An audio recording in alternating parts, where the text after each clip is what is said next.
She was in this house with one other person, and she ends up missing. Hello, true crimeers. This is the case of Rachel Mellon. Viewer discretion is advised.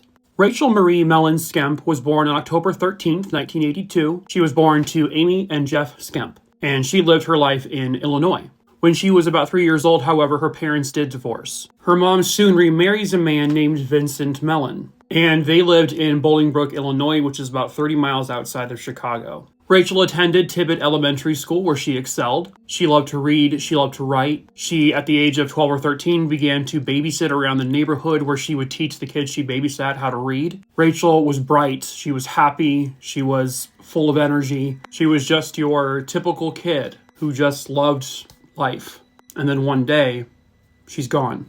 It was a cold morning, January 31st, 1996. Rachel had stayed home from school that day because she was sick. Her mom was at work, and the only other person in that house with Rachel was her stepfather, Vincent.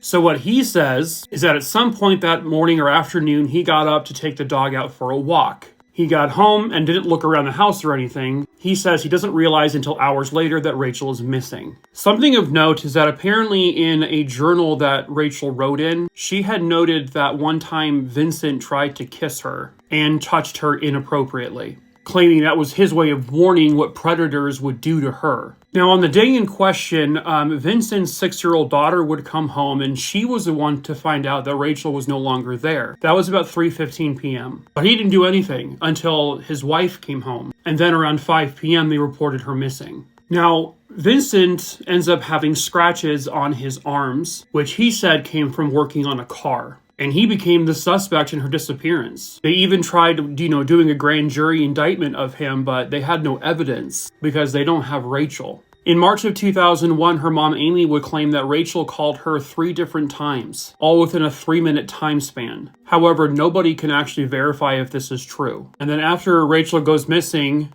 Amy, her mom, and Vincent, they move out of state, and they stop cooperating with police. In 2003, he is arrested after Amy calls police on him for assaulting his 15-year-old son. He was arrested for domestic assault. In 2017, he had been arrested for drunk driving, but he has never admitted to any guilt with regards to whatever happened to Rachel. And I'm not sure what the mom's deal is here. She almost seemed to be standing up for Vincent, despite him being the clear and obvious suspect here. No trace of Rachel has ever been found. She would be in her 40s now. Somebody somewhere out there has got to know the truth, and perhaps that someone is you. If you have any information, please call 630-226-0600.